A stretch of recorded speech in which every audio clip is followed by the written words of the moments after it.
Hello everyone. Welcome back to our channel Canada Immigration. We hope you're doing great.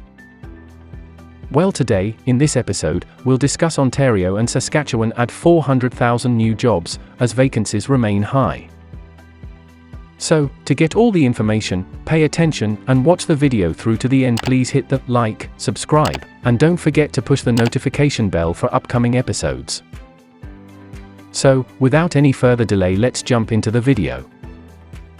In Canada, there were 994,800 open opportunities in September, an increase of 3.8% across all industries. Most of these new jobs were added in Saskatchewan and Ontario.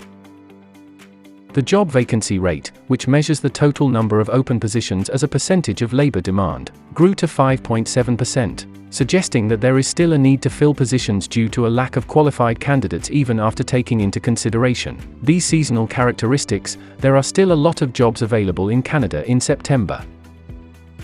Which sectors had the highest job vacancies?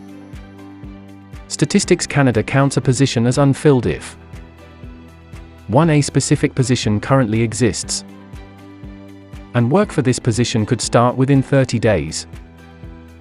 2. The employer is actively seeking workers from outside the organization to fill the position. In this situation, there are still a lot of open positions in some economic areas. Healthcare and social assistance.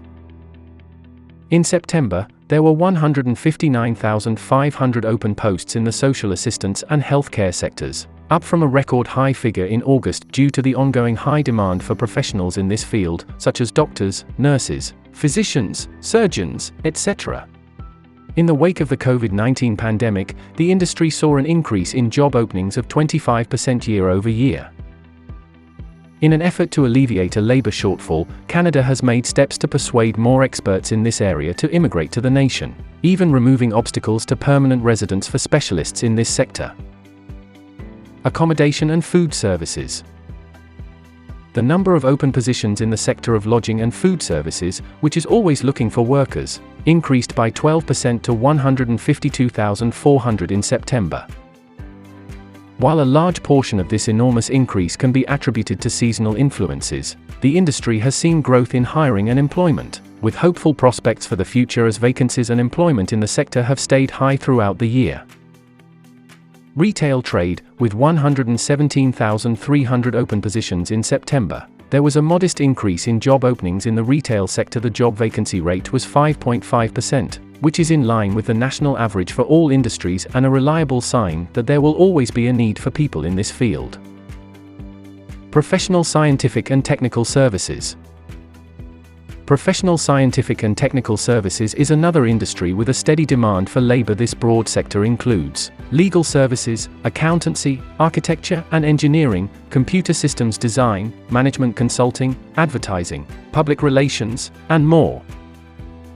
The September data showed 61,900 open positions, which is indicative of this. The industry's job vacancy rate of 5%, which once again equals the national average, is a strong sign of continuous demand and hiring efforts in the area in the months to come. Manufacturing. Manufacturing was the only sector to consistently experience a decrease in job openings. From a peak of 92,100 openings in August, there were only 76,000 openings in September.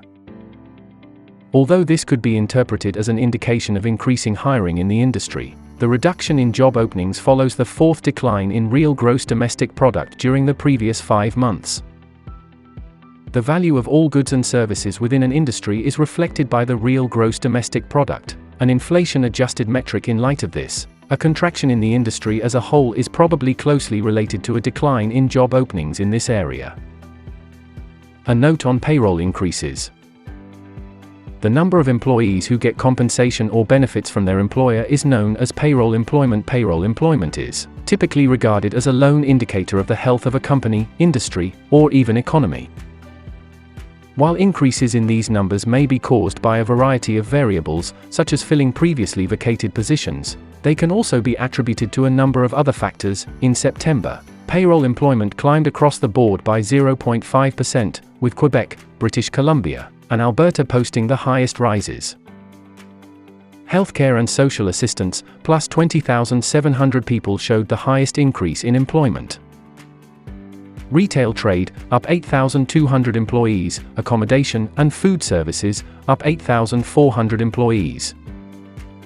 These are very optimistic indicators for experts in these three fields, especially when considered in the light of the fact that all of these industries had increases in employment openings. By further comparing this to each industry's RGDP in August, we can see that all three of the aforementioned industries have experienced increases in payroll employees, people hired, job openings, hiring activity, and the total value of goods and services produced.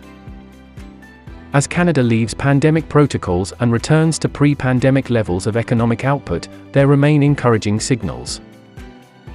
As Canada faces a record number of job vacancies, immigration is still at the centre of efforts to address the nation's labour shortfall as a growing number of the country's elderly population enters retirement. Immigration, Refugees and Citizenship Canada and the Canadian government continue to take action to address an impending labour shortfall, as evidenced by the expansion of economic immigration pathways like Express Entry, and the Provincial Nominee Program, as well as an aggressive immigration plan to welcome close to 500,000 newcomers to Canada every year. Canada will look to address labour shortages through the immigration of skilled foreign workers. That is all we have for today, in this episode. What are your thoughts on this? Please let us know, in the comments section below. Thanks for watching the entire episode. Hopefully, the information is useful to you. See you later, in the next episode. Till then, take care.